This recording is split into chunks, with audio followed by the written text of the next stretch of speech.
Hey, good evening, and welcome to another edition of the 11th House. I'm Robert Phoenix, and here we are. It is the first Sunday night back in a week, and wow, what a week it's been. Yeah, dealt with a very sick child most of the week, and some other folks close to me, all of whom were quite ill for the entire week, pretty much, and towards the latter part of the week. So, if you're out there in the big wide world, take your vitamins. There's a lot of contagion out there. There's a really bad stomach flu or stomach virus that is inducing, tons of people to have really, intense stomach pain and vomiting, and it goes on for about 4 or 5 days. You're just debilitated, completely flat on your back. And fortunately for me, I kind of passed through that very quickly.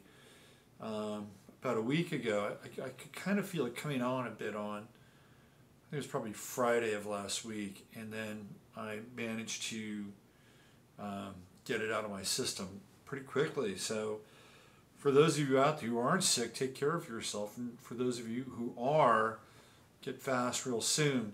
We are dealing with some pretty rare contagion in our environment.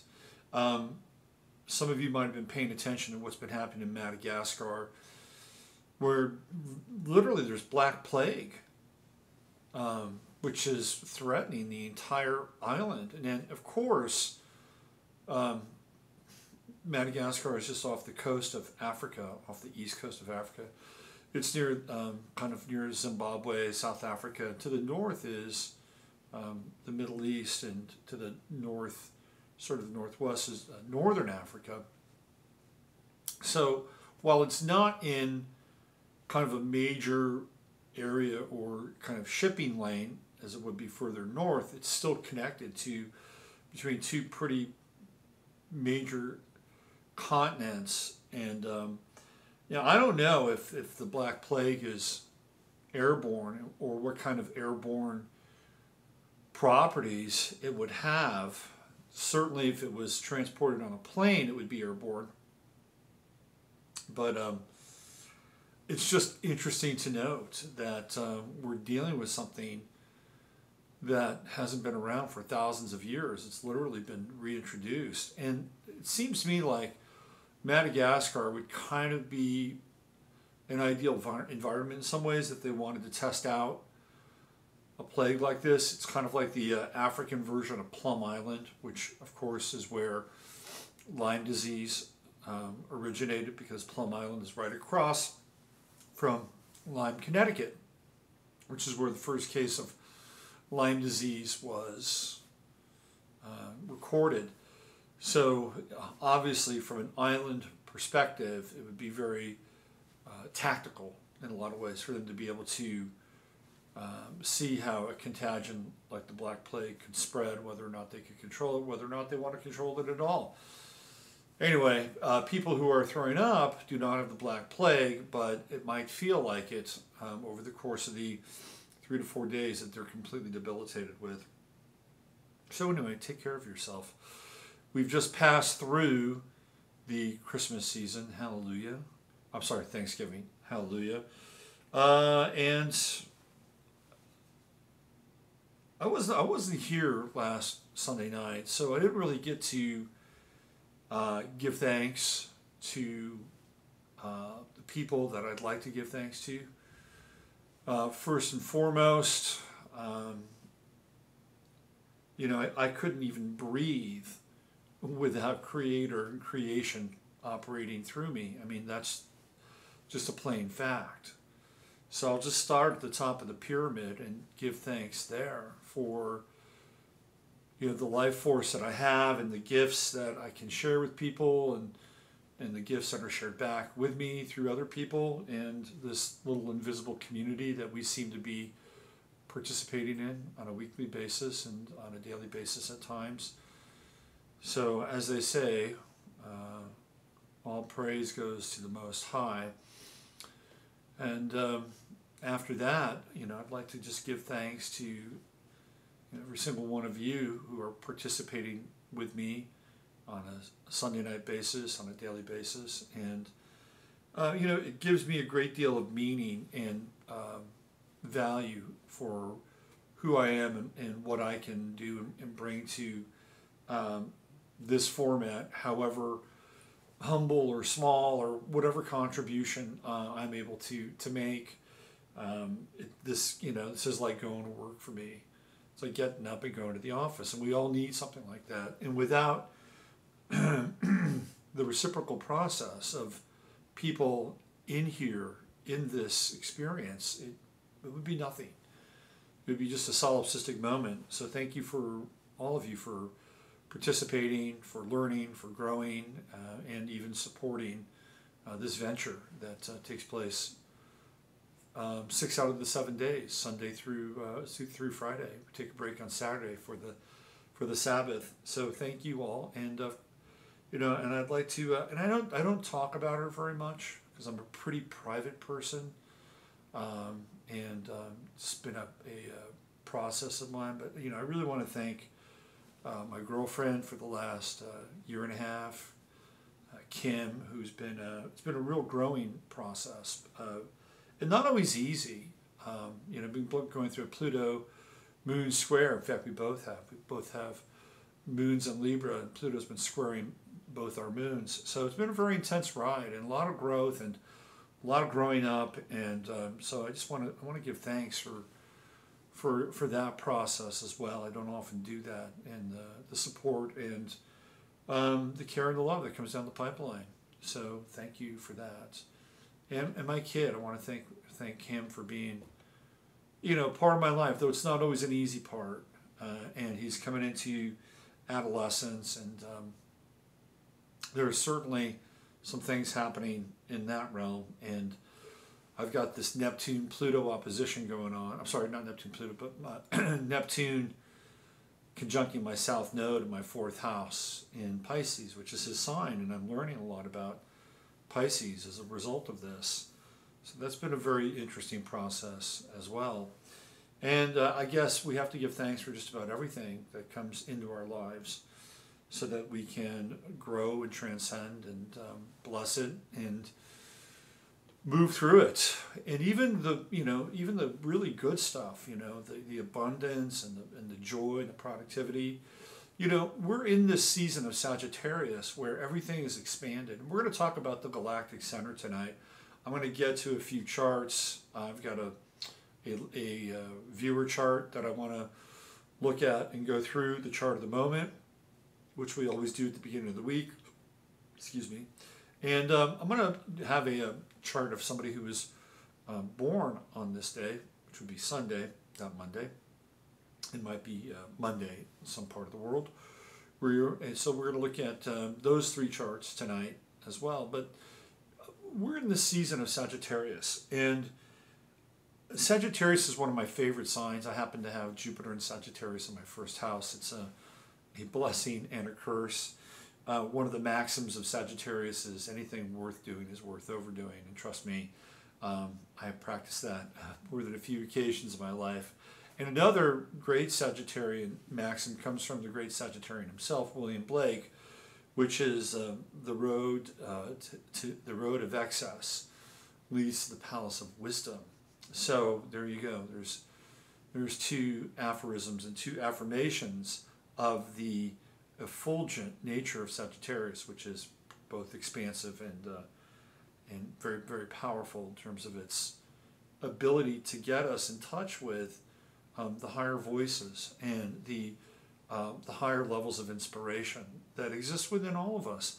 Although I really do think that we're in a time now where it's becoming more and more difficult for us to hone in on our signal, our homing beacon.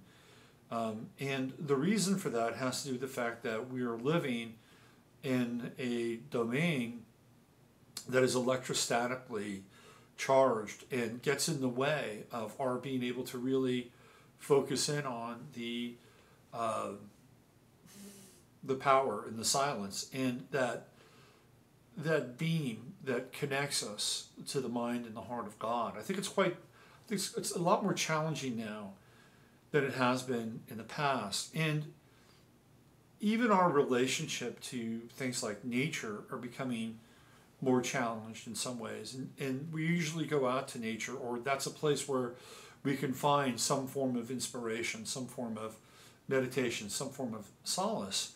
And what's been happening is that nature in and of itself has become weaponized in some ways. If you chart the relationship, say, between the millennials and nature, they are far less interested in, not all of them. There's always going to be a group or people inside of a group that will depart from the mean, right? They'll show something different. And that's just the way life is. That's the way humanity is. But I would say by and large, millennials tend to be more urban in terms of their orientation for a number of different reasons, because the outside of the urban world, or the agrarian world, if you look at sort of the picture that's been painted over the last, say, 20 years, it's not really a picture that is embracing of the power of nature. I'll give you an example. A lot of millennials grew up on the Blair Witch Project. So where does that take place? It takes place in a forest. So what's the message there? That there's evil in the woods. And you know what? There might be. There might be some parts where it's a pretty dark experience. But that's kind of a generational message. By and large, if you look at a lot of the horror films that have taken place from the 2000s, a lot of them are kind of out in the woods. I mean, they've always been this way, right? I mean, it's part of the structure of fairy tales, and we talked about this with Hansel and Gretel. When they get put in the pot by the witch, which, by the way, is probably not too far from where things are in our contemporary society with spirit cooking, which we've talked about before in the past as well. But nature has become demonized. Even to the extent that when we talk about a winter storm, it's called a polar vortex. It's not just a storm anymore. It's like this thing that's come out of Star Wars, to descend upon the planet, the polar vortex. Or hurricanes, for that matter. Hurricanes took on an ominous tone in 2017. Or fires in the forest. I mean, places where you would go to seek refuge amongst the trees, and we have these massive fires, especially in places like Santa Rosa, which wasn't even in the forest, wasn't even in the natural, it was the suburbs. So there's this sense that nature has become weaponized to some degree as well. And that's really the place where we can break away from the intensity of being plugged in all the time. And being plugged in is not a healthy thing.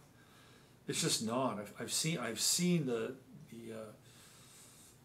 downside of being plugged in. And even with my own life, I try to not be as plugged in, but I'm always scanning and looking for interesting tidbits and news and things to connect together so I can have content for my shows and circulate it and synthesize it in a way that is interesting and connects dots. So that's part of my. But I've always been that way. Whether it was I'd go to the store, and I'd go to the magazine section, and I'd spend. If somebody was shopping, if my mother was shopping, or I was with somebody who was shopping, I'd be in the magazine section. I'd be going through all the magazines, newspapers. I used to read the newspapers on cover to cover when I was a kid. I mean, I was always scouring for information. To me, this is just the newest medium. But unlike those other ways of grabbing information, there's something about the blue light and the signal that really tweaks our attention. And not only that, but of course we're dealing with our smart meters, and of course 5G is coming. So, how is that going to get in the way and distract us from the deeper signal that we all need to be in touch with? So here we are in Sagittarius, and this is really a time where, we can, there's a reason why we lead up to the winter solstice. There's 3 days before the winter solstice, where the sun is conjunct the Galactic Center. And if you look at 12/21/12, the Mayan calendar, at that time the sun was conjunct the Galactic Center. That's where it was. And the whole idea with 12/21/12 was we were passing through the Galactic Center at that time, right? This was kind of the big sort of moment for the Time Lords, Jose Arguelles and John Major Jenkins. Both rest their souls. They're both gone now, so they're on the other side. They're probably having some interesting debates on the other side. So when we're at this time, we're literally at the peak of the chart. Okay, we're not talking about your chart. We're talking about the chart, the seasonal chart. So we're almost at the peak of the chart, and when we hit the winter solstice, at that point, we begin to move down from the peak of the chart, and then we're headed towards, the 11th house, 12th house. But the 11th house and 12th house are pretty significant months. We're talking February and March. And the energies, here in the northern hemisphere, they're going to be the same for both hemispheres. But in the northern hemisphere, it has a different, slightly different connotation in some ways, because when you get into that 12th house, it's that kind of that place where it's still pretty dark, and you're starting to get little inklings of light and heat and rebirth, but it's still not quite there. And then we hit 0 Aries, and it's the start of the astrological new year. But here we are now. We're coming up. We're coming up on the chart. We're coming into that peak time, and while there is the potential for a great deal of celebration and gustatory delight, there's also a very powerful sense during this time of the miraculous, because this is what the nature of Sagittarius is. Sagittarius has a sense of expectancy. They've done studies around people who are lucky and why they're lucky. And it's very interesting. Lucky people expect to be lucky. Isn't that interesting? They expect to be lucky. They have a sense that something is going to happen. Now, you can look at a chart, and I guarantee you have somebody who has Jupiter in the 5th house, probably pretty lucky, right? Or maybe they have Mercury in the 5th house, or Venus in the 5th house, maybe the Sun in the 5th house, pretty lucky. You show me somebody with Saturn in the 5th house, not always as lucky.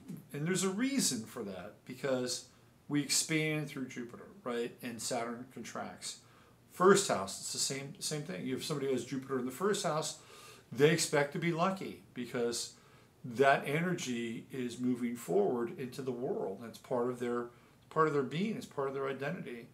If you have somebody with Saturn in the 1st house, it's much more conservative and circumspect, and there may even be a sense of heaviness that their life is unlucky and things don't go well, don't go right. Well, there's reasons for both of those planets there, and they both have their upside and they both have their downside. Even though Jupiter in the 1st house might be lucky, it can also be really lazy as well. Saturn in the 1st house may be dense and dark and depressing at times, but it creates a sense of real stability and discipline and order. So, this is the nature of astrology. We get these spins of duality to some extent with them. But getting back to lucky people, they expect to be lucky. This is one of the key things that they have found, and that in a lot of ways, attitude creates luck, right? So what do they have? They've got a sense of expectancy. It's not expectation. Expectation says, this is how things are going to go. I demanded this. I demand that they're going to go this way. I expect it, right? Expectancy is a sense of, ooh, I feel like something really good is going to happen. I feel like when I walk in that door, I'm going to meet somebody that's important in my life. Or I'm going to meet somebody that's going to have a spiritual lesson that I can learn from. Or if I go and buy that lottery ticket, I feel like it's going to be a winner, right? Or if I go and look for a car, I'm going to find the exact car that I like and that I need for the price. Or if I go and go out and get a job and want to find a job, I'm going to go out with the idea that I am going to find the perfect job. Now, we leave room for creation because, of course, God might have a bit of a little bit different angle there and say, oh, wow, you know, I didn't think about that job, but that's actually a really good job. You know, thanks for bringing that to my attention, right? I mean, so sometimes we have to, you know, commingle our intention with the greater will, and it does occur. When it does, it's a beautiful thing. So this is what Sagittarius is, though. You see, Sagittarius has this sense that something profound or something powerful or something moving or something fortuitous is going to happen. That's the nature of Sagittarius. It is a cup half full. Now, Sagittarius can be incredibly cynical too. And that is the dark side of Sagittarius. You know, that's when Sagittarius has had too much truth to drink, right? I used to play this clip from Jim Morrison on my radio show on Blog Talk. And he talks about being a Sagittarius. It's very funny. And he knows astrology. He knows it inside and out. And he's being like doubly ironic. And Morrison is the jaded side of Sagittarius. Why? Because he travels through the road. He travels the road of excess. He's trying to get to the palace of wisdom. And for him, it's the left-handed path, the path of obliteration. And through the obliteration, he winds up becoming cynical and disengaged and has a jaundiced worldview, winds up leaving the United States, much like Roman Polanski did, by the way. And for Morrison, it was running from the charges of having exposed himself in Florida and going to Paris in order to sort of hide out and not do any jail time. But he's another version of Sagittarius where he becomes totally jaded. I believe another version of that would be Mark Twain, who is a pretty witty Sagittarius, and then after his wife dies becomes totally cynical and totally jaded. So it's not always a bed of roses with Sagittarius. In fact, when we go through the holiday season, a lot of times we can see the disparity between the haves and the have-nots. We can see the disparity of the spirit versus the material expression that the world is engaged in, during this time. And with it comes, again, a sort of sense of jaded cynicism that can go along with Sagittarius.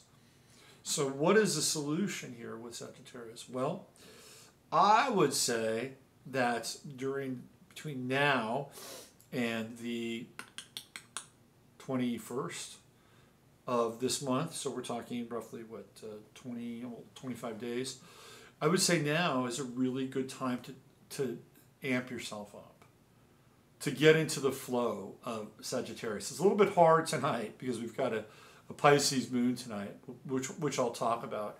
And the Pisces moon is in square with the Sagittarian sun. It's a murky moon, let's put it that way. I mean, we love the Piscean moon, right? It's poetic, it's kind, it's gentle, but squaring with the sun, there are two very, very different energies. You know, Sagittarius is engaged in some kind of movement towards truth, authenticity, honesty, and the Piscean moon, while I would say not as emotionally controlling as like the Scorpio moon per se, doesn't really have any vested interest in the Sagittarian world. In fact, might find the Sagittarian world quite harsh, to be honest with you. So here we are tonight on a Sunday night, and tomorrow when you go to work, you're going to be waking up into a Piscean moon and squaring the sun. Let's just find out. Let me whip out the chart of the moment here, just so I can be apprised. Let's see what we got here. Here we go. I did this just before the show. Yeah, okay, so it's not the chart I wanted. Hold on now. That is not the chart I wanted. Give me 1 second here. And I will go in and I will find our chart at the moment. And it all racked up.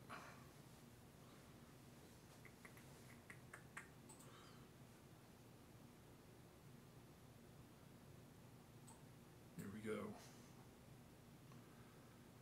Yeah, so tomorrow, while the sun is at 5 degrees, tomorrow when you go to work, the moon will be, because I'm looking at this from Greenwich Mean Time. So tomorrow you'll probably get up and it'll be at around, 6 degrees tomorrow. So total square tomorrow with the moon in Pisces and the sun in Sagittarius. That's a tricky mix. I think, I mean, just from a mundane perspective, to me that's the that is the kind of the hangover from the holidays. Like, do you really want to go back to work tomorrow with that moon sun square? I don't know. Why does it always feel like we're doing these shows on a Sunday night with the Piscean moon? I don't know. I know it's not the case, but it feels that way. Definitely feels that way. What are you going to do? Well, I'll tell you what you're going to do. You're going to drive carefully if you're driving to work, because you might be running into people who might be literally toast and kind of hungover from the holidays. Yeah, I saw a crazy accident the other day. It's like 5 cars just down the street from my house, and it was. Isn't it amazing how there aren't more accidents? I mean, think about it. People say the cars are dangerous, but there's got to be a God, because there's so many accidents that don't happen. And when you see one, it's a reminder of that. So what are you going to do tomorrow? Emotionally, cut people some slack. That might be a good thing to do. There's an edgy quality to this sun moon square coming into Monday. Now it'll get better when we hit Tuesday and we're into the late Tuesday. We're into the moon sun trine. We get that moon in Aries. That's not a bad moon, and especially in trine with the sun. So energy wise, it's going to pick up. But I'm telling you, tomorrow's going to be like a swamp. It's going to be like a swamp. We have Mercury at 26 degrees, and then Saturn's at 27 degrees. Guess what? Tomorrow, Mercury is conjunct the Galactic Center, and Saturn will be 1 degree off the Galactic Center. We're going to talk about the Galactic Center tonight. And the last time this conjunction happened with Mercury, Saturn this close to the Galactic Center was in 1901. January 7th, 1901. And for those of you who connect with me on Facebook, you know what I'm talking about. That's the day that Tesla shut his laboratory in Colorado down. That's where he was working with free energy, obviously. And he chose that day to shut it down. So that day, Mercury and Saturn were conjunct the Galactic Center. And tomorrow they will be. It'll be an interesting time. What you may want to do this year, and maybe we'll figure it out. Maybe we'll do this on the 21st. Maybe we can do a Galactic Center meditation, because that's, of course, when the sun will be conjunct the Galactic Center. Be right around it's like 3 days. Was it 3 days before the 21st? So what is that going to be? The 20th, roughly. So let's touch base right around that time, and maybe I'll do a special show that night. We'll do a Galactic Center meditation, and we'll talk about the Galactic Center in the next hour. Mercury's at 26 degrees Sagittarius, and on the 3rd, guess what it's going to do? It's going to go retrograde, and it's going to go retrograde at 29 degrees. That's going to be an interesting time. And I could actually, I mean, you think that there has been like hell to pay since Harvey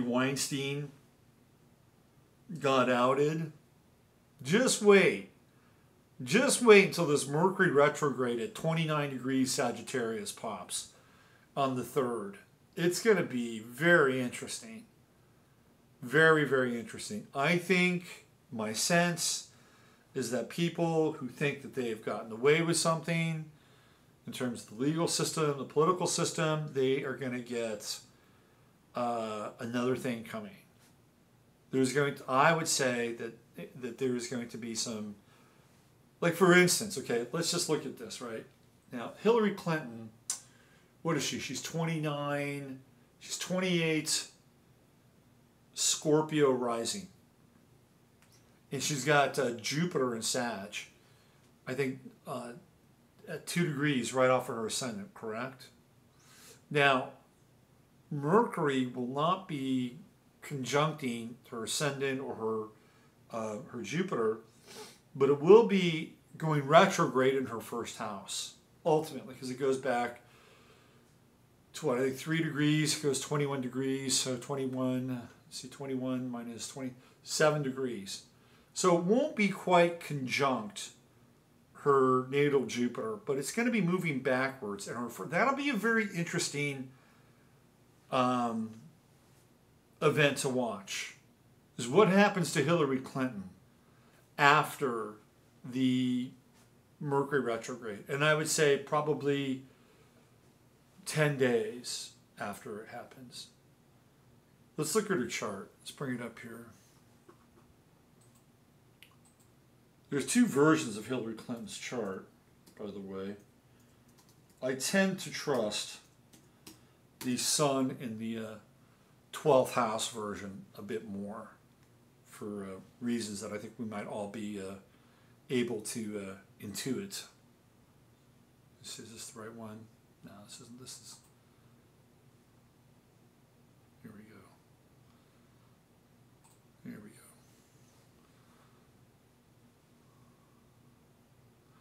So this is not an accredited time. There have been charts that have been rectified, but this one feels the most right in some ways. It's the 22 degree Scorpio rising chart with Jupiter in Sagittarius, and that's at 0 degrees Sag, my bad. So what's going to happen with her is that Mercury retrograde is going to be at 29 degrees. And she has Uranus at 25 degrees Gemini. So it's going to go retrograde, and it's going to go retrograde and oppose her natal Uranus in the 8th house. I've been pretty good at predicting the Hillary Clinton stuff. I remember, I think this was around 2010, I was looking at her chart. And that was back when I was doing newsletters. I had a subscription newsletter that I was doing, and that stopped. And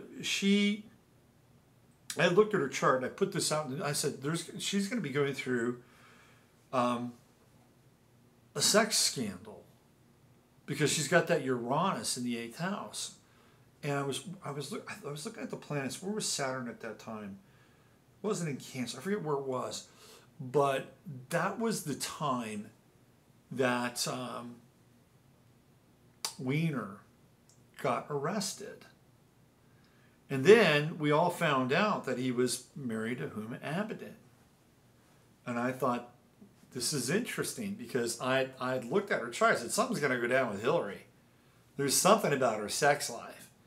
And when I found out that Huma was married to this guy, Wiener, and then I began to look at Huma and her relation with Hillary, it's like, whoa, here we go. And of course, she had to step down. What's really interesting about that is Huma had to step down. But it wasn't for long, because once Hillary moved out of the White House, Huma was working for her again. She was still kind of the point person for the Clinton Foundation. So here we go. Here's Mercury retrograde. It's going to be at 29 degrees, the anaretic degree, and it's going to go backwards into her theoretical first house. And it's going to oppose her natal Uranus. Now, Hillary also has the moon at 22 degrees Pisces. So probably over the next 48 hours, let's see, tomorrow, tomorrow night, Tuesday morning, that she's going to have that lunar return. And so what's going to happen, though, is when that Mercury goes retrograde, let's just pop this up here for a second. Let's see if we can get an exact, or as close to exact day here. Let's see what we got. Oh man, this year's almost over. What a year. God. Crazy year. I started off the year in the hospital. That's where it started for me. It kind of went uphill from there, let's put it that way. Okay, so what are we looking at? Let me get there. I want to see that Mercury go retrograde right around 22 degrees. So we're talking the 12th. That'll be interesting. The 12th, the 13th, and even the 14th. On the 14th, the moon goes into Scorpio. So circle those days on your calendar, 12th, 13th, and 14th.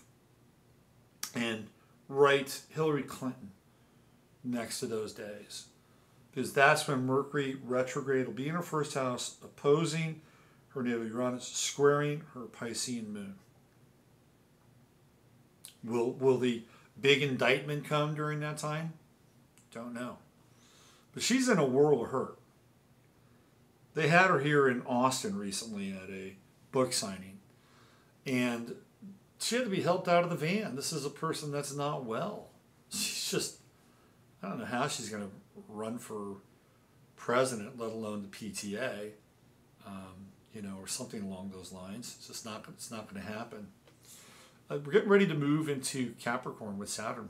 How about that? That's going to happen on the 21st. So we're looking at the Sun being on the Galactic Center on the 19th. That's going to be a Tuesday. So maybe we'll do something on that version of 15 minutes.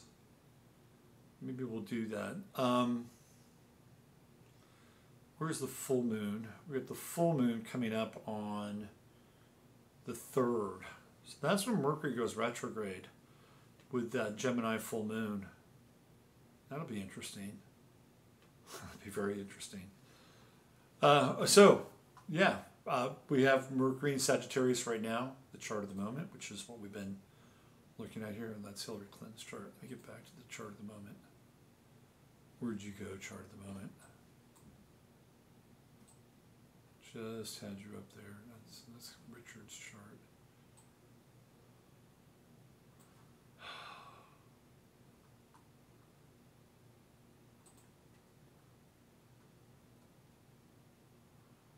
Let me see if I can just grab this thing. I want to put it. I'll put it in here. So let's do.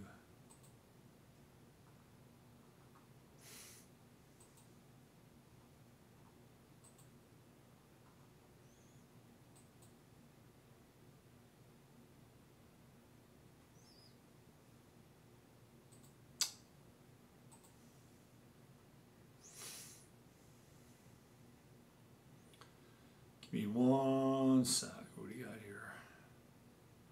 There it is.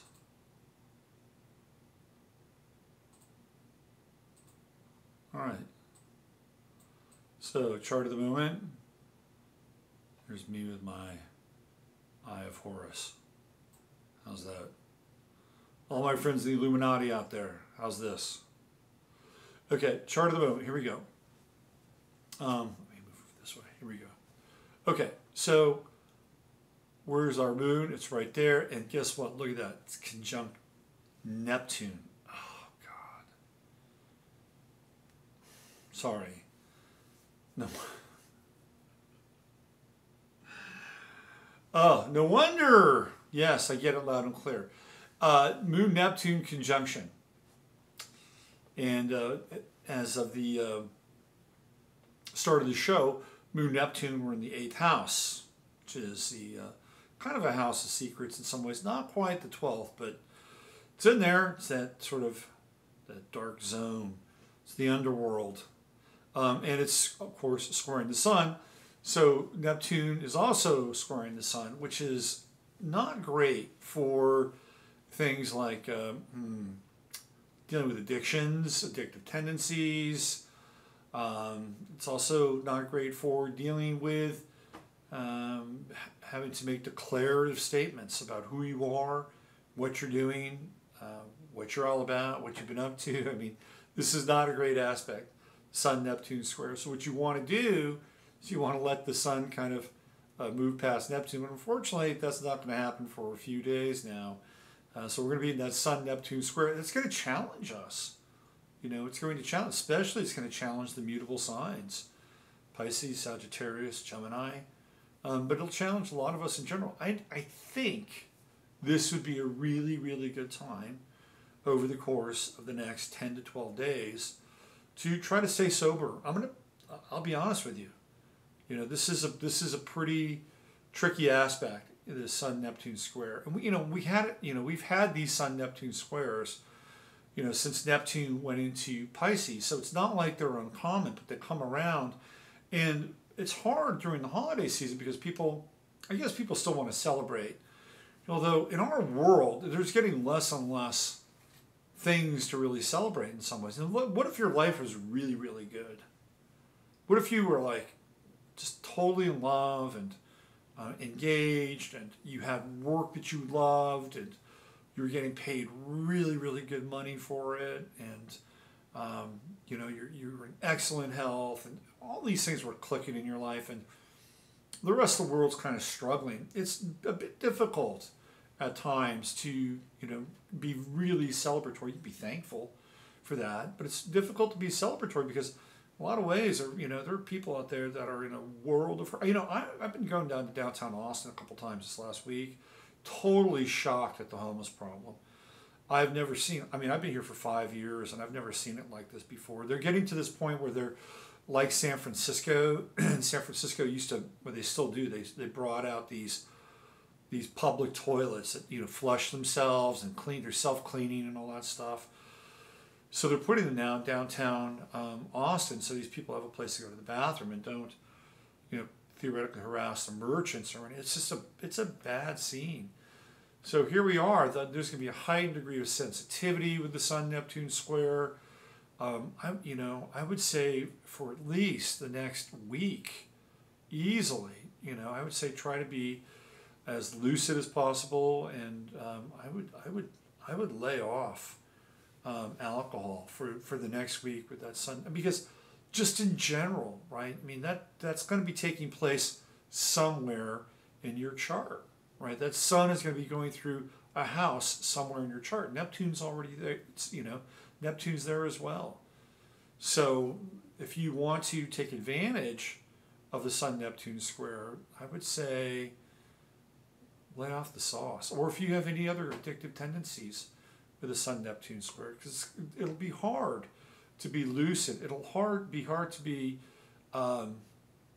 clear, regardless. That there's a lot of obfuscation with that Sun-Neptune square. I would say from a general perspective, you know, from what's happening in the world. Good luck with that. I mean, this week could be just completely batshit crazy with the Sun-Neptune square. Recently, there was this guy here in Texas. His name is Joe Barton, and he's I'm sorry, I have to fix that part of my hair. It's a little vein still. This guy Joe Barton, he was busted for, getting involved with one of these,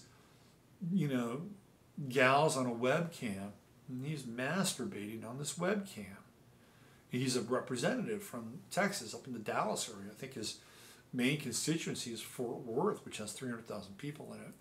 So he calls himself a Tea Party guy, too. It's a bad look, really bad look. And so he's going to, I don't know what his sign is, but he's going to be, going through this Sun-Neptune. And he's, he did this thing with a consenting adult.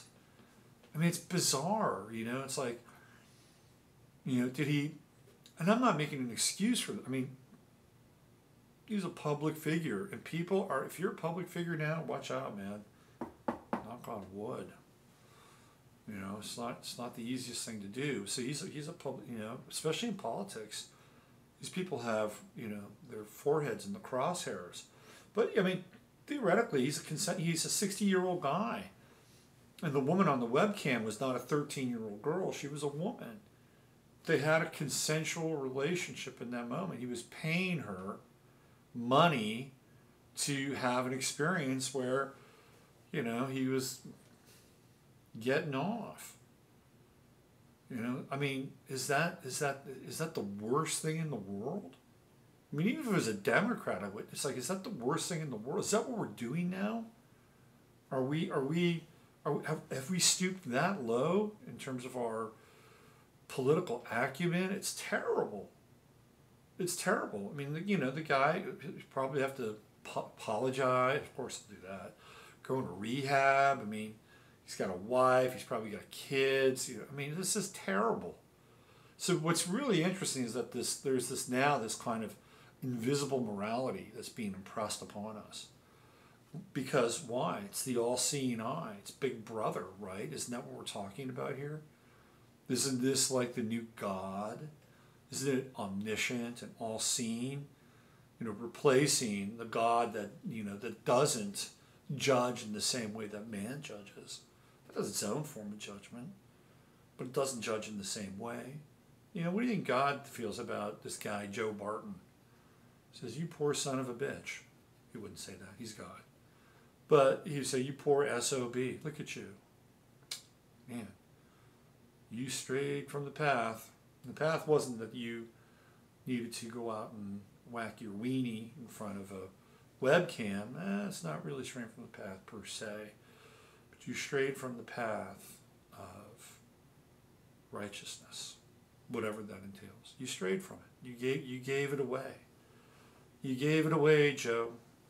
You know, so it's hard, man. This is a difficult time. People are tested all the time. All the time. But that's what's happened. It's all been replaced by the all-seeing eye. That's it. That's the lesson here. It's the all-seeing eye. You can't get away with anything. You can't. Somebody's got a cell phone somewhere. Shows up on Twitter or YouTube. Somebody is going to out you. So what do you do now? You walk around and say, "Oh, Jesus Christ, I better watch." Sorry, Jesus. Say, "I got to watch my back and my side and my front. I can't stray outside the lines because somebody's got a camera somewhere. Somebody who has a vendetta or somebody who wants to get paid money might take this and use it against me, bear false witness." I mean, there's so much at stake now. So then what do? We hem in our behaviors, not because it's the right thing to do or the righteous thing to do. No, we hem in our behaviors because we don't want to get caught. They're still there. Those things are still inside of us. We have not exercised them. We have not healed them. We haven't worked them out. They're still part of who we are. But we're modifying our behavior, or people modify their behavior because the all-seeing eye is there, watching, theoretically, our every move. And it's true. It's true. When you leave your door in the morning, you're taking your cell phone with you. That tracks you everywhere you go, number one. You're going to pass through a series of stoplights on the way to work. Almost every one of those stoplights will have a camera. Now, whether or not they use that camera to clock you going through it, whether it's a red light or a yellow light, some states have disallowed that, you're still going to be on that camera. If you go into a city center, there will be cameras located on various buildings. If you stop in the morning to get a coffee at the mini mart, I guarantee you there's going to be a camera in the mini mart. And it's going to videotape you getting your coffee. If you decide that you want to get a McMuffin, Egg McMuffin at McDonald's, you don't think McDonald's has cameras? Of course they do. You don't even have to get out of your car. And what about satellites? What about satellites that have these really, really powerful lenses and cameras and can pick up the head of a pin from low Earth orbit? Yeah, they're there too. So we're already in a panoptical civilization. I mean, right now, society, right now, it's, you know, what are we doing? You're online, I'm online. People are watching you, watching me, vice versa. We can't really get away. We can't get away from it, and we take solace in the fact that we know this on some level, right? And so you're consenting. We're consenting to the experience. Yeah, whether or not we know completely what the NSA will do with all this information, that's a whole other thing, right? But this all-seeing eye is really it's a very powerful piece of information to think about because it's displaced God. That's what it means. That's what that eye on the top of the pyramid means. It means that it is everywhere, right? It is everywhere. It is ubiquitous. That's what it means. Oh boy. So we got this Sun-Neptune square going on here. You know, it pays. Keep your powder dry. Let's put it that way. Look at that Uranus at the top of the chart. It's kind of radical, right? Uranus and Aries at the top of the chart. We got Leo on the ascendant, true node in the first house. So, you know, we're going to start the week. I mean, Uranus isn't going to be up there when we get up in the morning. The wheel's going to turn and change. But the start of the show is there. So maybe I should take a radical approach. We got that Mars-Uranus opposition. Ooh, let's see. So what do we have here? This is interesting. Let's hone in on this. Let us hone in. Okay, so this is that period that I was talking about. Okay, so Mars will be exact, opposing Uranus in what, 3 days? 3 days. So what is that? That's going to be the 29th. And it's already past Pluto, but it's that Mars-Uranus opposition. 28th, 29th, interesting days. Kind of explosive. Mars-Uranus opposition.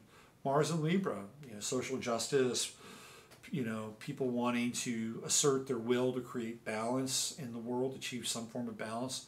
And Uranus is disruptive. It's going to bring some kind of counterbalance. Okay, I'll give you an interesting example of this. I was watching Alex Jones, and he had Mike Cernovich on. And Cernovich decided that he found this stuff on John Conyers. This is it now. This is like, let's just find dirt. Let's find dirt. Let's bring up the dirt. Who's dirtier than who? Who's dirtier than... It's just terrible. It's terrible. You know, it's like this woman, Laura Loomer, she's going back into this time when Colin Kaepernick was down in Miami Beach, and he was hanging out with some guys training in the off-season. And some woman came over to their little condo on the beach, and apparently she got high and nothing happened. You know, they put her to bed. They probably used better judgment than she thought they would. Who knows? But there was kind of this to-do where the woman went to the cops, and she talked to the cops, and the guys, we didn't do anything to her. I mean, they would have been absolutely stupid if they did. And of course, there would have been all kinds of tests and DNA tests. Nothing ever came of it. You know, when you're an athlete, people do that. So what does Laura Loomer do? She finds this arrest report on Colin Kaepernick, and she's going to go after him. She's going to find the dirt on him. And I'm not the biggest Kaepernick fan. You know, the guy's following.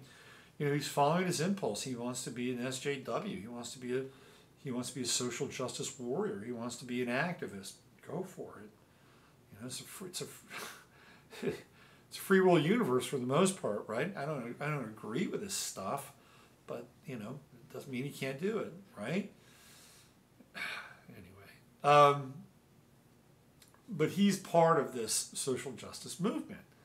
Mars and Libra. It's going to oppose Uranus, and there's going to be. So I brought up Cernovich for a reason, because he took the Conyers report to BuzzFeed, which is a progressive kind of lefty media outlet, and he didn't take it to Alex Jones. And you could tell that Alex Jones was a little pissed off at him, right? And the reason why and I actually kind of respect Cernovich for this, is because he decided that his way of doing this would be more credible if somebody on the left looked at the story, read the story, and then vetted it and said, yeah, this is real, right? So he was actually trying to build in some legitimacy versus just going to Alex Jones, who people are going to trash outright. So, you know, props to Cernovich. But that's like the Uranus-Mars opposition. It's and it's been going on for a couple days, right? You know, Mars at 20 degrees is in a 5-degree orb. So Cernovich did this when Mars was opposing Uranus. So it's flipping, right? He did a flip. Instead of going with Jones, he went with BuzzFeed. This is what we're talking about here. Another interesting kind of piece that's come out of this is Sarah Silverman. And she said that when she was on tour, you know, she got into it with Trump supporters, she said she fell in love with them. Sarah Silverman, right? That's another Mars-Uranus kind of flip. So we might see some interesting things here over the course of the next few days. And also, we're going to have, of course, the Mercury retrograde, which happens on the 29th. So this is aligning to be a very fascinating time in terms of kind of where we are in what we call the truth cycle, and which seems to be, you know, humming at a pretty good rate right now. What else do we have? Mercury is conjunct Sagittarius. We talked about that. Saturn. Mercury's conjunct Saturn. This is like, there's a lot of sobriety in this chart, right? Mercury-Saturn conjunction. Sun square Neptune. Stay out of that trap. Man. Mercury-Saturn conjunction. Yeah. Lucidity. Clarity. Trining Uranus. You know, you can resolve things pretty quickly with a Mercury-Saturn conjunction Uranus trine. Boom. Things can happen very fast, but you can't force it. You've got to go through conventional channels with a Mercury-Saturn conjunction. But it's interesting with the trine to Uranus. What else do we have here? Pluto is squaring Mars. Yeah, we talked about that. Jupiter trine Neptune. Well, that's wish fulfillment, right? Jupiter-Neptune trines. That's going to go on for a couple days. So it's interesting, you know, because Jupiter-Neptune trines are kind of dreamy, right? And it's like, hey, you know, it's all good. No worries, brah. You know, that's a Jupiter-Neptune trine. And then the Sun-Neptune square is like, oh boy, better. Don't take it too far. Don't fall asleep. Let's put it that way. Venus in conjunct right now. Venus in conjunct Uranus. That tomorrow will be exact. The Venus-Uranus in conjunct. That's sudden changes in relationship out of the blue. Wow. And that could be for, well, we don't know, right? It's just the nature of it. So, you know, Venus-Uranus aspects remind me of that tale, that never-ending tale that gets told at seminars, webinars. I used to tell this in the men's work. You know, it was like these two guys would be talking, and one guy would say, "Oh, yes. The king's son was in battle the other day, and he got wounded." And the guy would say, "Oh no, that's terrible." And he said, maybe yes, maybe no, only Allah knows for sure. However, after he got wounded, his battalion got absolutely slaughtered in the battle. And the guy goes, wow, isn't that fortunate? He goes, well, maybe yes, maybe no, only Allah knows for sure. So after he got wounded and his battalion didn't get slaughtered, he got captured by the opposing tribe. Oh my God, that's terrible. That's awful. Maybe yes, maybe no. Only Allah knows for sure. Oh, wow. There's another part of the story where once he was captured by the opposing tribe, the king's daughter fell in love with him and wanted to marry him. And she was beautiful. Oh, that's great. That's a great. Maybe yes, maybe no. Only Allah knows for sure. Unfortunately, the king did not want him marrying that daughter. He wanted him to marry another daughter who was far less attractive than the beautiful daughter. And the young man's heart sunk. Oh, really? Oh, that's too bad. Maybe yes, maybe no. Only Allah knows for sure. You see where this is going? This is like these are like Uranus transits, right? You don't know.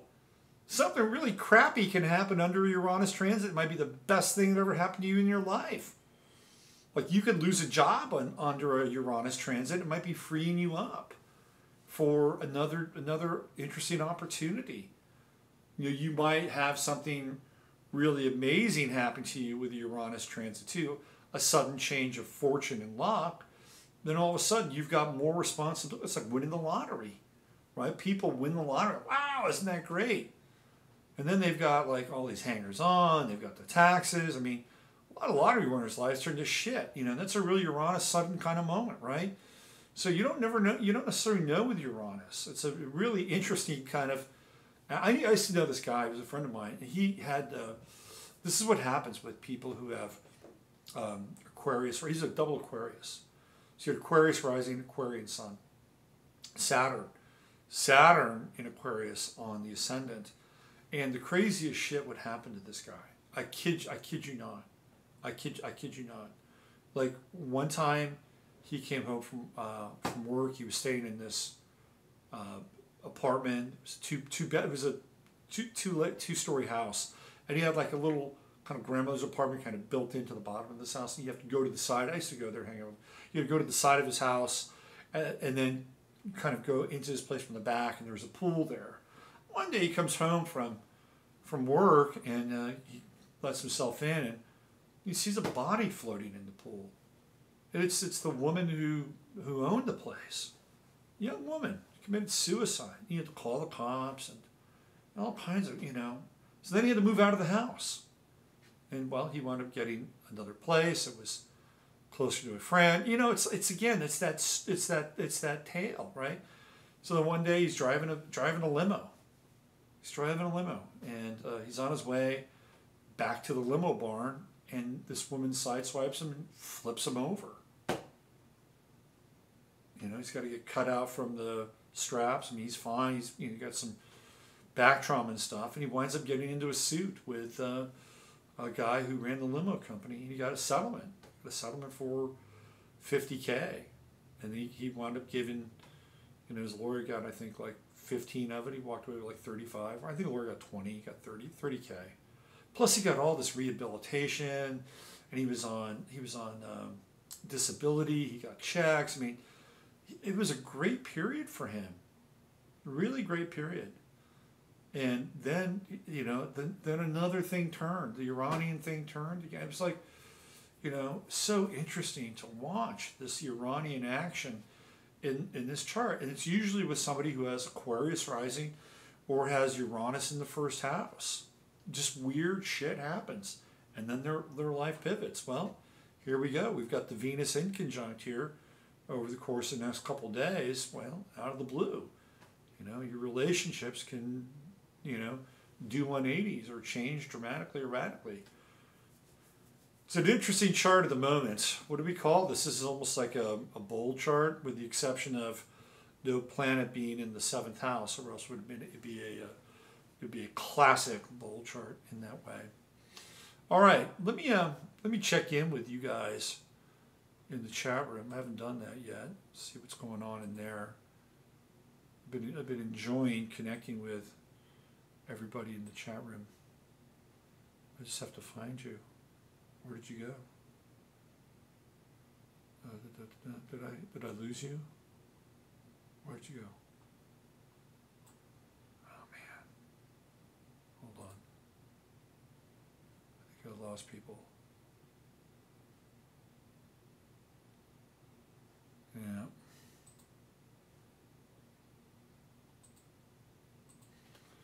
Let me just see if I can find everybody here.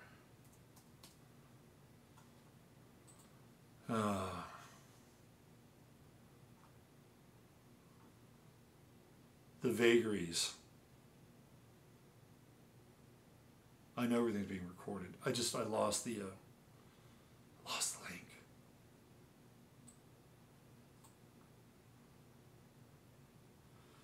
Give me 1 second. Let me find you.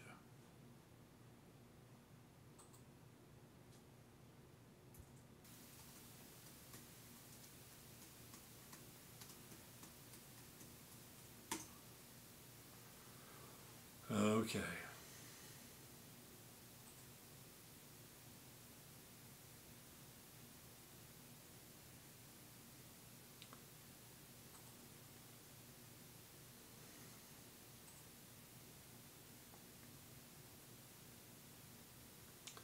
Live now. That's me. Yes. I'm just checking back into the chat world. Let me see what we got here. 42 people watching. That's my robust 42. Let me just see what we got going on here. Here I am. There's the chart. Okay. Doesn't look the same. There we go. All right. Do we have chat? We have chatability. There we go. All right. There's everybody. Hello, hello, hello. There's everybody. All right. So let me get into the old chat. Who do we have here? Hi, Sally. My son is better now. Thank you.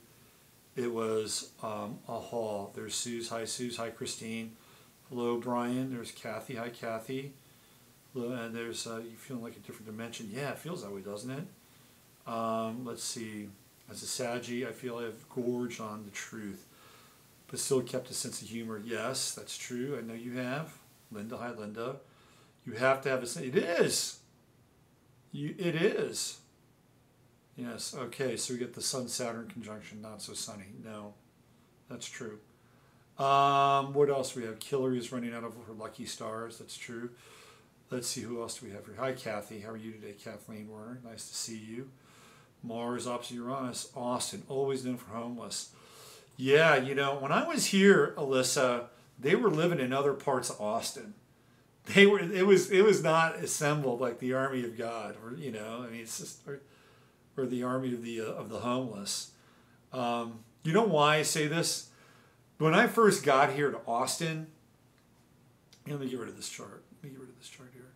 When I first got here to Austin, people were they were out on like the medians, you know, looking for change, or they'd be on a corner, maybe down. You know where they are now? They're in parking lots. People are in parking lots, like the Whole Foods parking lot. Or it's like a family in a van, like, you know, apparently they're living in their van, they've got a sign, and they're looking for food. I mean, maybe it's a holiday thing, I don't know, but, I mean, to me, it's like very, very different. It's a very different thing. Let's see. Oh, let's see, how's the Cap energy? Me as in Capricorn. Hey, Daniel, how are you? Here we go. I'm traveling on 12/3. Is it okay to travel with everything that is going on? Rachel, you bought your ticket before 12/3. You're fine. You're fine. Just, you know, I would say give yourself time for a little delay. That's what I would say. Any good book, The Bad Bug Going Around. You know, people have asked me about the NASA and the bacteria balloons. Do I think it's from chemtrails? God, you know, it could be. When it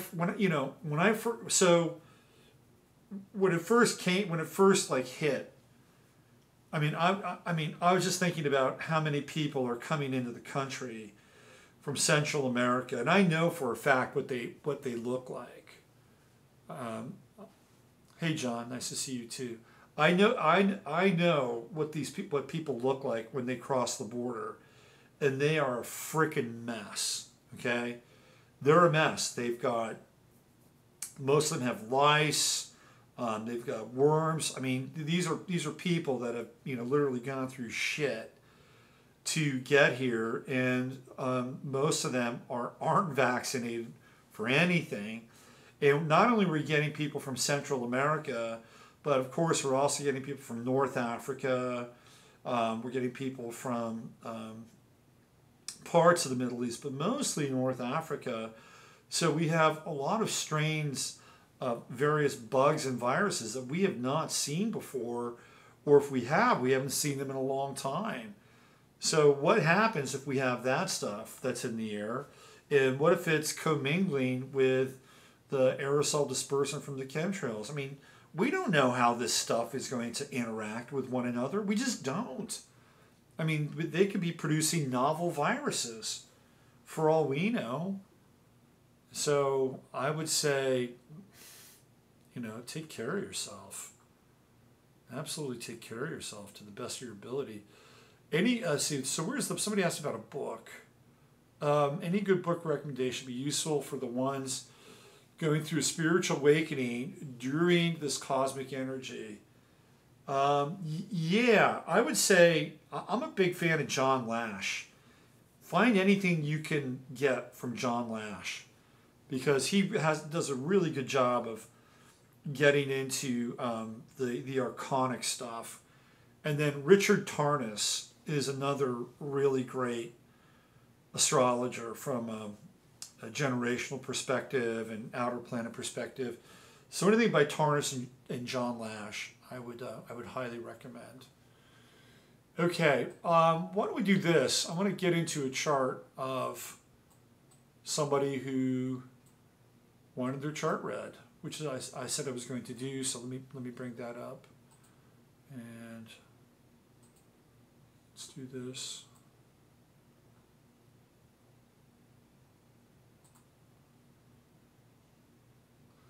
So the Capricorn energy is going to be intense, right? Saturn's going into Capricorn. So all you Capricorn people, you might like it. You might like that Saturn Capricorn energy. Might be right up your alley. Let's see. I had a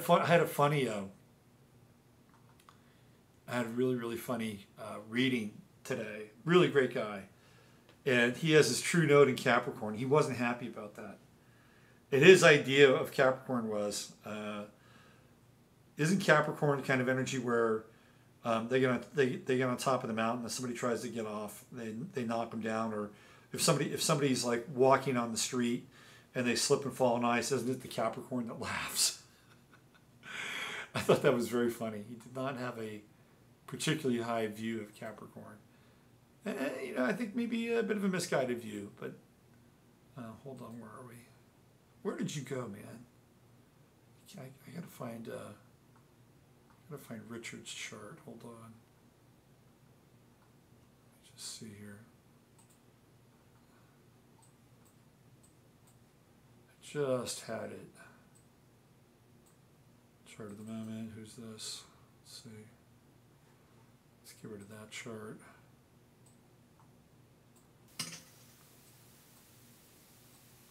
Let me see if I can find this thing. Cruising around here. Oh man, all right, hold on. I had it, it was just up here.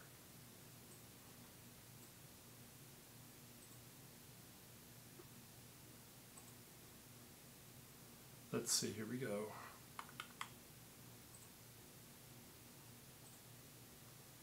Okay, just pull this out. There it is. Okay. There we go. All right.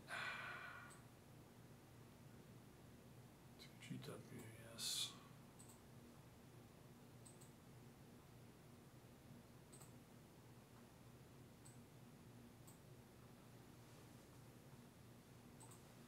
We're almost there. Bear with me.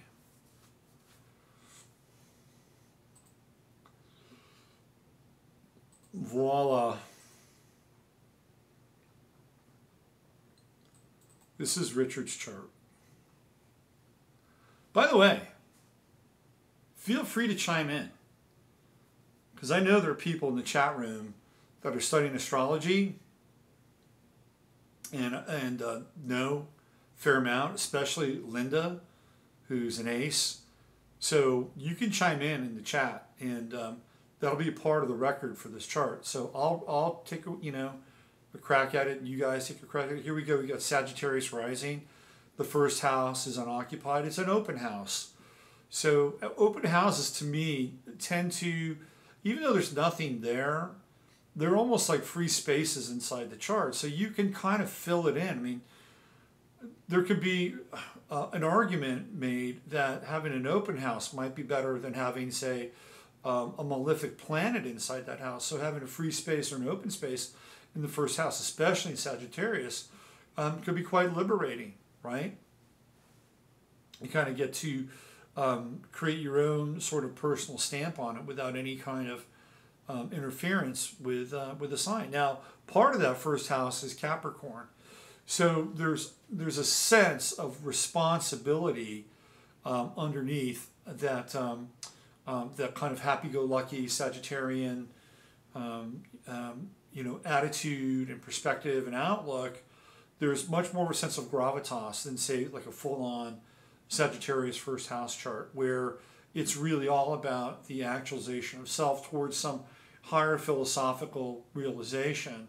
Here, there's a philosophical realization of the self, but there also has to be some level of responsibility. It's like, does it grow corn, right? I mean, that would be sort of the kind of the ultimate version of a Sagittarius Capricorn first house.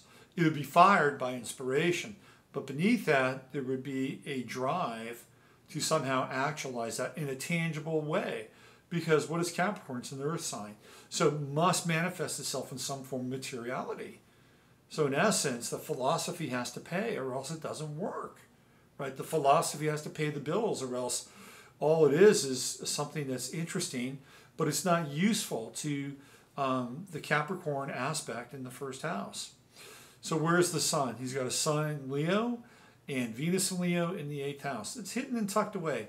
8th house suns are not easy suns. They're difficult because, like the 8th house, they're not seen, right? People, even a big personality with the Leo sun, it's just not seen. It's tucked away. It's hidden in the psychic recesses of the underworld, right? And in many instances, sun 8th house people tend to have father issues, right? They tend to have this hidden thing around the father. And I've seen this with sun 8th house people. If they have, sort of this, dark or hidden or, occluded relationship with the father, especially when they're young. I would say, based on this chart, that the father here might have cast a large shadow over the individual, over Richard. And that might be from a genetic perspective, a familial perspective, like, maybe out of the tradition of the family, the father casts kind of a large shadow. Or it's just, there's something about that Leo sun that is the light is diminished to some capacity. And it feels to me that it's connected through the father. Because when we're young, we deal with the sun as the father. As we get older, we deal with Saturn as the father. So the father gets older, we get older. Saturn tends to take on more of the properties of the sun itself. So the father here has a hidden influence. And it feels to me like this is something that needs to be gone through. Especially, we were talking about the Neptune Sun square earlier on. Here it is again in this chart, 13 degrees Leo, 12 degrees Neptune. To me, that's sensitivity. But it's sensitivity in a way that might be kind of an affliction for this chart.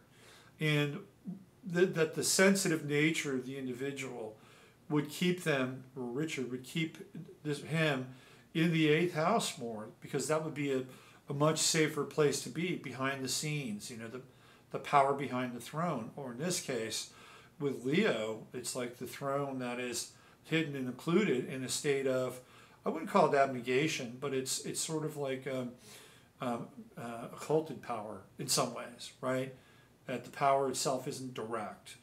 And it's that Neptune Sun square. And I also believe that the Neptune Sun square would also, to some degree, impact the relationship with the father. That the father might say that the son is too sensitive here. And so there would be, again, more of this kind of outpost of the 8th house. Certainly, I believe there would be a quest for occult knowledge with Sun and Leo in Venus conjunction in the 8th house.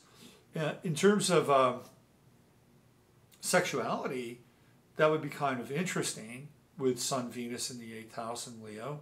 But there's not it's not necessarily incredibly dynamic in terms of what it's doing there, right? It's you got the opposition to Saturn. There's another opposition to the father.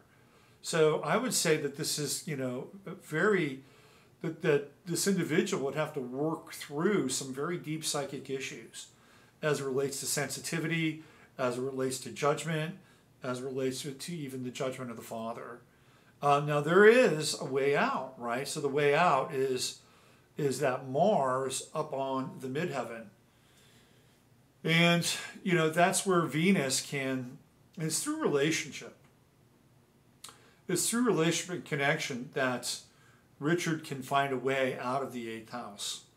But it has to be through partnership in some ways, right? Because it's activated with Venus, with that sextile, more exact than the Sun. And then Mars in Libra is partnership as well. I mean, Libra on the midheaven is partnership. But Mars has to take the lead here. There's also, you know, this whole quality of, or this sense of faith. That is another component of the chart, which is the Sun trine Jupiter. And, you know, I've seen charts where there are planets that are in the 12th house and the 8th house and the 4th house. In fact, Joe Mama's chart comes to mind. She's not in here tonight, but her chart was like this. So where, you know, where does that energy go? Right? Because we're looking, you know, in astrology, you know, you kind of look for outs, right? Like look for where can the energy emerge from? So if you've got these trines or whatever, and they're great, but they're in the 12th house, the 8th house, and the 4th house, where is it going to come out? Most likely the 4th house, excuse me, because it's the most personal. It comes out around your home, right? It comes out around where you live, how you grew up, the people that you remember and have familial connections with and all that stuff. You know, that's where it can come out. So his Sun has the opportunity to emerge out of that 8th house and into the 4th house where it's Jupiter and Aries. And that's where, you know, the energy can manifest. And in the home, it would be expansive. Like, you know, I would say Richard needs to live in a big home with Jupiter in the 4th house. If he doesn't live in a big home, well, I think it'd be good for him. And in Aries, it's kind of like taking the lead, right? It's taking the lead. Like there is where that energy can merge. There is where that Leo Sun can come down out of the 8th house and say, hey, look, I'm the Lord of the castle here with Jupiter and Aries in the 4th house. Now, luckily, that's not too afflicted. I mean, normally speaking, when you have Aries in the 4th house, there can be violence there, right? I mean, that's kind of the nature. Like Mars in the 4th house, natally, I mean, somebody grows up and they're growing up in a violent atmosphere with Mars. Their Aries on the 4th house cusp could be very much the same way. I would say maybe what Richard might have dealt with here is a military father in the home. I'm just speculating. This is what it feels like, right? He was born in Pottstown, Pennsylvania. You've got quite a high degree of 9th house planets. And Pluto, Mercury, Uranus, 9th house is kind of visionary, right? Uranus, 9th house people they're out there. They want to find their own path in the world. Mercury, 9th house people tend to be really bright and philosophical. And in Virgo, also quite detail-oriented. This would be a good position for a writer, I think, with Mercury. If they could focus, it could be a really good position. And maybe even a creative writer. Look at that Mercury sextile to Neptune. That's interesting, right? So there can be creativity. Pluto in the 9th house also, from a world point of view, creating one's system or seeing sort of the world from a larger level. Pluto is very powerful. You know, it can offer unique insights into sort of the world at large. But again, there's always going to be a thrust for creating one's own belief systems with those planets up there. Nobody can tell you what to believe. But what's interesting too is that in Virgo, again, it has to have some kind of traction. I mean, it just can't be completely far out, right? With Virgo, it's got to have some kind of meaning. Oh, look, hey, we got Moon in Pisces. How about that? We're just talking about Moon in Pisces down in the 3rd house. So what do we have here? We've got a Mercury-Moon opposition.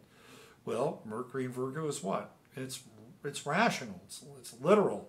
Well, it's a little bit different with that conjunction to Uranus and that conjunction with Pluto. This is a very interesting mind, right? But it's got to also balance out that sensitivity. Again, there's the S word, sensitivity, with the Moon and Chiron in the 3rd house. This is interesting. The mother is like a sister here with Moon in the third house. And wow, fascinating chart. Absolutely fascinating.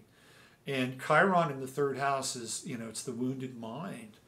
It's the mind that takes fantastical daydreaming excursions in Pisces, but can also be, quite compassionate and kind of magical, But anytime you get into Chiron in the third house, it is the wounded mind. And in Pisces, it is the dreamer. It is the mind of the dreamer, which isn't always as practical and pragmatic as the Virgo material up in the ninth house. We have a Saturn T-square with Neptune and the Sun. Saturn-Neptune square. That's, Saturn-Neptune square to me is somebody who has to go through rejection kind of over and over again and winds up, getting kind of a thicker skin with the Saturn-Neptune square. Because there's also disillusionment with institutions with the Saturn-Neptune. And it's easy to be disillusioned. But the whole idea here is to get through that and to kind of get on the other side. Saturn in Aquarius is representative of long-term vision for the world to come in some ways. In second house, it's not the easiest place for Saturn. That's our material values. So the material values here have to be worked at consistently with Saturn. I know this for a fact. I've got it in my chart. I know all about Saturn in the second house. You don't get days off with Saturn in the second house. If you work hard, you can develop some level of mastery with Saturn in the second house. And by and large, money comes later in life with Saturn in the second house. But here, the material values must be aligned with some kind of larger cultural value with Saturn in Aquarius, or else it won't work. Just can't work at something because you have to with Saturn in Aquarius in the second house. You've got to be working towards something.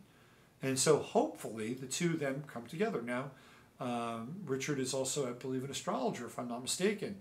So that could be part of his craft, part of his trade. Saturn Aquarius in the second house, doing it every day. It's certainly an interesting chart. He's got that true node in Cancer at 20 degrees. Again, it's ingressing into the 8th house. It's not even quite in the 7th house anymore. So the key for that true node is it's in the place of mystery, right? The house of mystery, in the house of the underworld, supernatural, magic in some ways. What else do we have? And we have the Venus-Neptune square. Venus-Neptune squares, it's the aspect of the broken heart. You get into Venus-Neptune, people have Venus-Neptune squares, when they go through a breakup, when they go through betrayal in a relationship, invariably happens with Venus-Neptune square. It can be devastating. It could take years to get over something like that with the Venus-Neptune square, especially if we're talking about fixed signs. So this is a bit of a romantic chart in some ways too, because even the Venus-Neptune square produces a sense of romanticism and glamour with an OUR to a large extent. Ultimately, the power of this chart is to figure out how working with other people can work, right? That Venus conjunction with the Sun. The Venus sextile to Mars. Mars and Libra on the midheaven, in terms of partnership. Some level of partnership has to sort of be taken into account here, whether it's working with people one-on-one or finding a healthy partnership where he can take the lead. That would be an important place.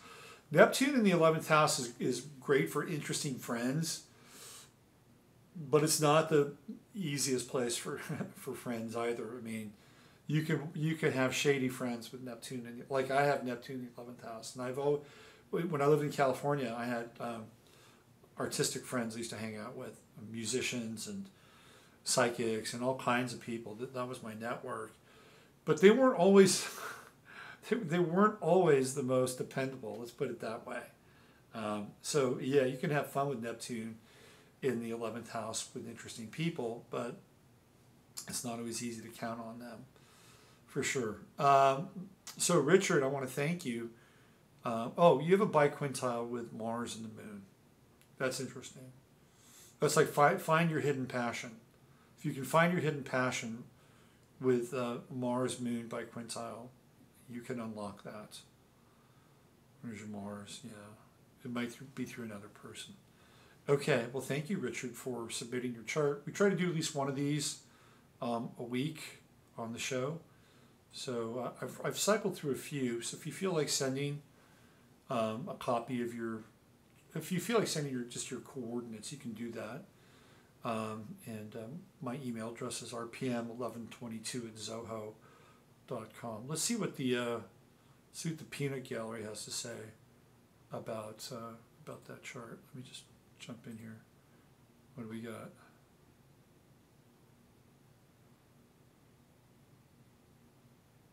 Let's see, here we go. Let's see, thanks so much, Robert. Okay. See Snow. I had a dream recently where a piece of pie was taken out of a chart, and I heard it was in another lifetime. Ooh, that's interesting. Mars on the midheaven jumps on Martian energy in the outer world, possibly has conflicts with authority figures. Yeah, we talked about that. Remember the whole idea with Mars and the military father, right? Cancer North Node are excellent negotiators, can do well in business. Let's see, speaking of North Node, other people's money, John, in the 8th house for sure. Speaking of North Node, Robert, talking about the True Node charts, some people can be curious. I had to try them out on my family and friends. They work absolutely. And Linda says born day after lunar eclipse. Oh, sorry, I read the wrong year. Okay, that was, hey, we all make mistakes. I've made a few, trust me. All right, let's take this charts off the holodeck. Here we go. All right, so I'm going to do one more, and then we're gonna shut it down tonight. It's a pretty interesting chart. I ran across this, so I was looking.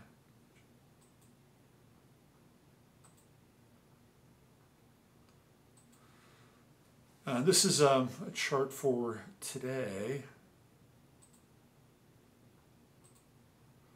So this is the chart of Bill Wilson, also known as Bill W., the guy who started Alcoholics Anonymous, which I thought was, it's like, well, let's check it out. Like, well, what has he got going on here? Can we find his alcoholism? Can we find his the tradition or the foundation of Alcoholics Anonymous? I think so. I think we can find some things in here that are interesting. Okay, so first of all, look at where his Neptune is. It's in the 9th house, and it's in Gemini, and we have a Neptune-Pluto conjunction, 6 degrees, Pluto ingressing into the 8th house. Neptune is the highest part. It's the highest planet in the chart. So when we encounter the highest planet in the chart, what does that mean? It is at the apex, or the highest part of the chart, which indicates that there is some level of aspiration with that planet. If it's an outer planet, what does that mean? Well, it means that there is a sense of destiny or fate, that the individual is moved by these archetypal energies of that planet. So when we deal with Neptune up in the 9th house, well, what are we dealing with, right? We're dealing with things that are associated with what? Addiction, fluids, alcohol. Neptune rules alcohol. It rules all the fluids, and it rules alcohol. So Neptune at the apex of the chart, or the highest part of the chart, is a very prime indicator here that these Neptunian issues and aspects are going to take on a prominent place in the chart, right? Now, what else is happening? We go down to that True Node. Where is it? It's in Pisces. Again, we're dealing with Piscean issues. And here, it's in the 5th house, which is kind of interesting in some ways, right? Because if you've ever been to an AA meeting, they're kind of social and a lot, people like to drink a lot of coffee and smoke cigarettes, and there's always donuts at AA meetings. The only time I've ever been to an AA meeting was to pick up my kid. No, he wasn't at the AA meeting. Somebody else was. So anyway, it's a long time ago. Okay. So the True Node in Pisces, right?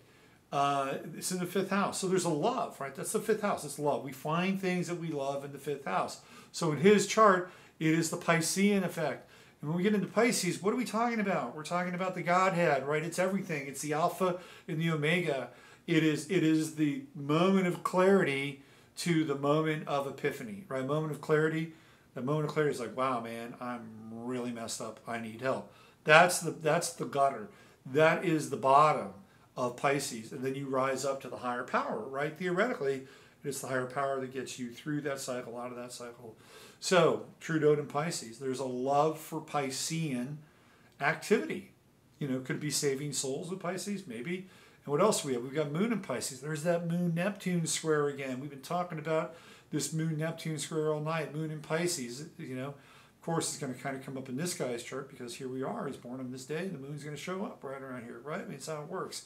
So we've got the, but Neptune, you know, it's in Gemini. So it's not in, it's not like we're dealing with, you know, moon square. What would be, where's the moon square? We got Pisces, moon conjunct. Oh, it'd be moon Saturn square, right? Not quite yet. Anyway, with moon Neptune conjunction. So moon Neptune square. So this is having to deal with the emotional side effects, or the emotional effects of what? Neptunian excess. Now, what's interesting is that we have a trine to the Sun, and we have a trine to Mercury, Mars, and Uranus. What are all those planets? They're in Scorpio. That's transformation. So here we have an out, right?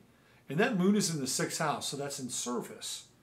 That's in service. It's in service to other people. So we have this moon in Pisces, which is giving, compassionate, kind, and the thrust of that energy is going over to those transformational planets in Scorpio, correct? And it's foundational. So when we don't have a chart for when they had the first AA meeting, but we look at Bill W. as the guy who is the organic template of that experience. So it's about changing your fundamental values and habits that take place in the 2nd house. You know, one of the people that supposedly worked on a lot of the AA materials was Carl Jung. Did you guys know that? And Rockefeller had some kind of hand in AA, although if you look into the history of it, it's kind of cloudy, it's kind of Neptunian in some ways. Like there was some money on the table from Rockefeller, then supposedly it went away, but he's kind of in the you know, the footnotes of AA, and apparently Jung was part of. He helped write some of the AA materials and managed. You can check that out. Well, we have the inconjunct with Pluto and Neptune. Isn't that interesting? Because they're at the highest part of the chart. We have the inconjunct with all these transformational elements down in Scorpio in the 2nd house. How does it work? How does it work? Well, in order for AA to work, it had to work in this guy, right? I mean, he had to have his own experience. So what we have here is we have the crossing of the chart, you know, through the power of the inconjunct, which is in a lot of ways an act of intuition and an act of faith. Like you have to put yourself, you know, you have to put yourself out through those other aspects without having any kind of, you know, hard line or clear line to get to them. So to me, this is kind of this resonance of faith here, the Neptune-Pluto conjunction in the inconjunct with Saturn, Mars, Uranus, Mercury. There's Libra on the ascendant and Venus on the ascendant. So if you, I think I had a picture of him, but if you look him up, he's kind of effeminate looking, which is, you'll see that in men with Libra rising. They're very refined. They're very refined. So he would be leading with feminine energy with Venus and Libra on the ascendant. And, you know, it would be good. It would be easy for him to connect with people. People would like him with that Venus. And there's positives to that, and there's negatives to that. The positives to that is that you can get things sort of, I don't know, done in some ways. Like if people like you, they'll agree to, you know, something you may propose to them because you're nice or you're pleasant or you're handsome or you're pretty. The downside is it can also be quite superficial. But this was a very kind of pleasant guy. He had a Sun-Pluto opposition. To me, this is transformational. This is the transformational kind of pivot, right? Because if people have a Sun-Pluto opposition in their chart, they're going to go through at least one time in their life where they're going to go through something very intense and might even die to their own experience with the Sun-Pluto opposition. Because those two planets on the other end of the sun are really powerful, right? Those are the outer planets that transform his identity in a way that he himself may not even be fully aware of as to how it's happening at a certain point in time. I don't know anything about his story other than the fact that he's the guy that started AA and brief connections with Rockefeller and stuff like that. And then he's got Jupiter in Leo in the 10th house. That's interesting. There's a lot of heart in Jupiter and Leo. A lot of heart squaring those Scorpio planets. That could be a little excessive too. But I would say that with Cancer on the midheaven, which is caring, which is nurturing and bonding. So, it's almost nurse-like with Cancer on the midheaven. That Jupiter's actually kind of a good position up there in Leo because it gives him a sense of heart and sense of passion about his 10th house mission. And then the sextile with Pluto and Neptune is actually very, very powerful, right? I mean, it's all kind of happening up here at the top of the chart, and sextiles are activated.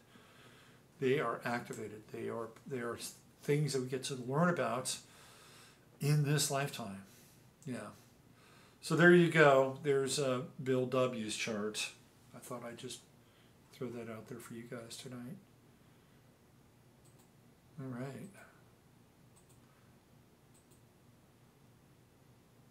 Let me just take a quick little gander in the old chat room.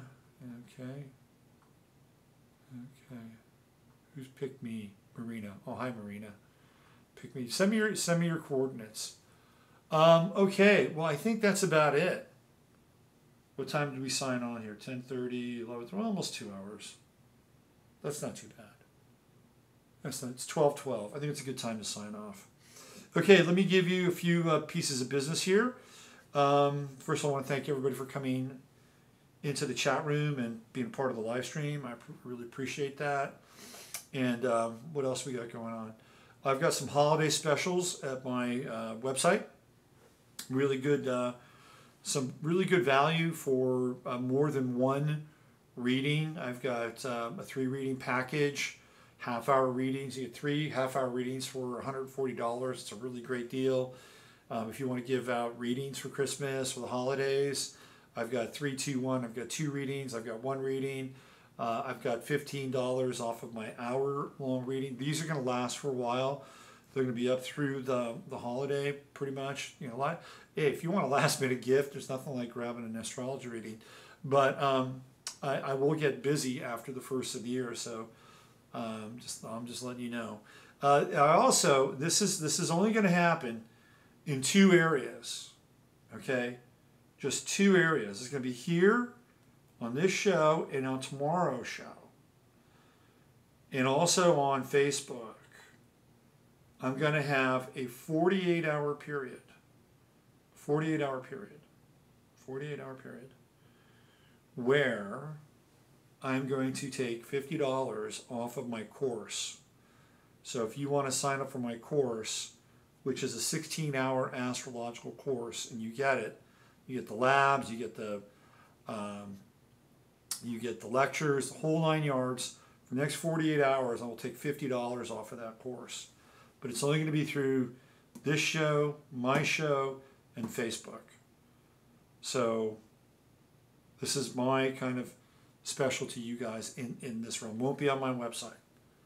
Okay, so file that away. If you want to get my course, all you got to do is send me an email, and we'll hook it up, and I'll send you the course, and it will be at a nicely discounted rate over the course of the next 48 hours.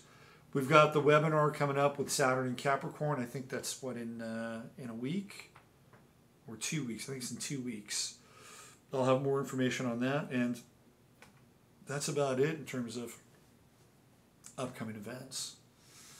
Well, thank you for chiming in and being a part of tonight's live stream. And for those of you who will tune in tomorrow with the Friday Forecast, I'll see you all then. Have a great, great night. And a great week, for that matter. Take care.